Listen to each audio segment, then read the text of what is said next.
이재명 대표의 무죄 선고 직후 조사한 모든 여조에서 국힘이 급락했습니다. 이런 부분은 헌재가 영향을 안 받을 수 없겠죠. 오늘 먼저 갤럽 조사 결과 국힘은 3% 급락, 민주당은 1% 반등을 했습니다. 일단 조사 기간이 어제까지였지만 어제는 거의 부족한 표본을 채우는 소수의 조사였기 때문에 이재명 대표의 감동적인 무죄 반영은 거의 안 된 상태인데도 이 정도 상황입니다. 한편 중요한 것은 바로 차기 대통령 선거 결과 기대인데 무려 19% 격차까지 차이가 났고 중도층의 경우 24대 62로 더블 스코어 이상 정권 교체가 유리한 상황까지 나오게 되었습니다. 또한 윤석열 탄핵 찬성 여론도 역시 다시 60%까지 올라갔는데 재밌는 것은 오늘 친윤 여조 중 하나인 바로 이 미디어 리서치 결과입니다. 2주 전 조사보다 국힘은 8.5%포인트나 급락했으며 민주당은 5.6% 급등해 큰 격차가 나기 시작했는데 아무래도 이런 문항이 들어간 것을 보면 이재명 대표 무죄 효과가 제대로 반영이 된 것 같습니다.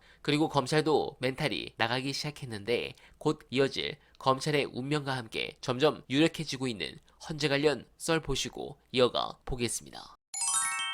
올해 연말이면 여러분 내란 수괴 혐의자 윤석열의 1심 판결 결과가 나올 수가 있습니다. 판결 결과 사형을 선고한다 이런 거 나오면 짜릿한 거예요. 그럼요. 이제 권수표 국장도 매우 분개하셔가지고 저한테 이제 동참을 호소하셨는데 제가 그 말씀을 들었습니다. 윤석열을 공수처가 수사를 제대로 못해가지고 바로 넘기면서 구속 기소해라라고 넘겨줬을 때 검찰총장이 고심을 한다고 걔 연병을 떨었습니다. 그래서 막 하루 종일 고심하고 혼자 고민하다 못해가지고 주말 동안에 고검장이랑 검사장도 불러가지고 무슨 뭐 전체 회의를 한다고 나발을 물고 걔네가 뭐 나중에 최종적으로는 검찰총장이 결단해라 뭐 그러고 가고 그걸 또 반나절의 시간을 뜸을 들여가지고 기소 이게 이틀이 걸렸어요. 이틀이 걸려서 결국 어떻게 됐습니까? 나중에 구속 취소되는 빌미가 됐어요. 그 다음에 구속 취소가 나왔을 때 즉시 항고를 당연히 해야지. 근데 그걸 한 해 만에 뭐 대검에서 받네 안 받네 뭐 수사팀에서 버티네 연병 떠는 거를 또 이틀을 했습니다. 윤석열은 내란 수괴 범죄자인데 내란 수괴 혐의자에 대해서 상고를 할지 말지 기소를 할지 말지를 나흘을 고민을 해놓고 제1야당 대표가 무죄를 받았는데 그거를 대법원 상고하는 거를 무죄 받고 30분 있다가 상고하겠습니다.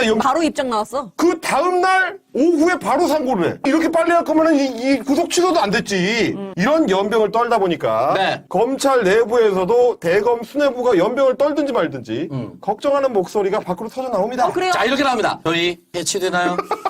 이재명 공직선거법 2심 무죄 검찰 뒤숭숭이라고 되겠습니다. 저 뒤숭숭이라는 멘트 매우 달콤하네요. 사실상 그거를 공약했던 사람이 이제 곧 대통령이 된다. 우리는 박살 나는구나. 자, 다시 말씀해 인수위 없습니다. 당선하고 이제 국민 여러분의 성원에 힘입어 멋진 대통령이 되겠습니다. 내일 아침 출근해서 해체 아니에요. 이름만 바뀌어 기소청 이름만 바뀌는 거예요. 그리고 검찰청이라는 기관이 나중에 기소청으로 바뀐 다음에 기소청장이 될지 기소처장이 될지 기소대장이 될지 그냥 우리가 정할 겁니다. 우리한테 권한이 없어요.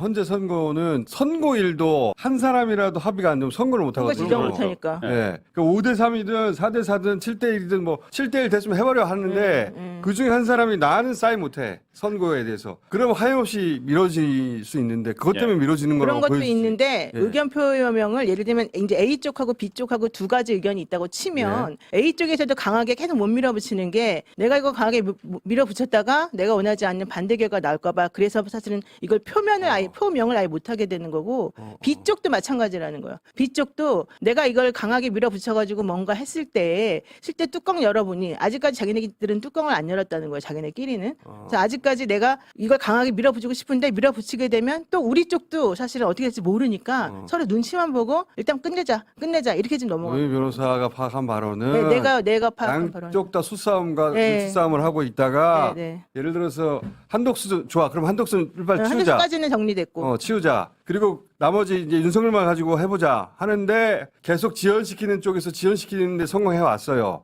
그랬고 한덕수도 사실은 원래 윤석열 다음에 하기로 했다가 한덕수에 대한 기각을 시켰을 때 윤덕수 파면을 전제로 그러면 너무 정신이 없다는 윤덕수는 뭐야? 죄송해요.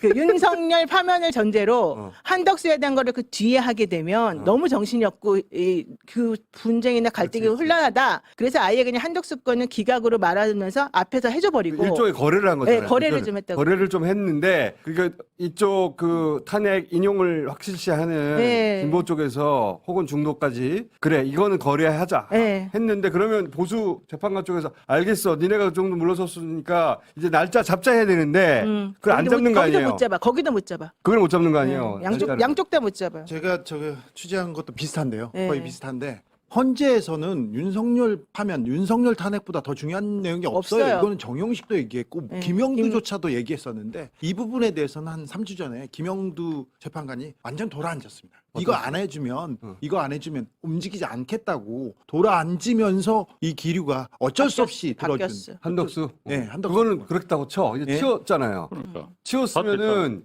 누군가 적어도 한 사람 혹은 한 사람 이상이 날짜를 못 잡게 하고 있는 거 아니에요? 네, 그거는 맞는 것 같고요. 네, 공감합니다. 오늘 선고 일자를 발표하더라도 4월 1일이 됩니다. 문영배 헌법재판소장 권한대행과 이미선 재판관은 4월 18일 퇴임합니다. 그러면 헌재는 6인 체제가 됩니다. 파면 결정을 하려면 재판관 6인 이상의 찬성이 필요합니다. 형식적으로는 6인 체제에서도 재판관 전원이 파면을 결정하면 가능은 합니다만 실제로는 마비 상태가 될 수 있습니다. 따라서 4월 18일 이전에는 선고를 할 수밖에 없습니다. 구체적인 날짜는 더 이상의 예측이 의미가 없을 정도가 되었습니다. 그런데 왜 이렇게 늦어지는가? 애초 헌재는 중요한 것을 먼저 하겠다는 입장을 밝혔습니다.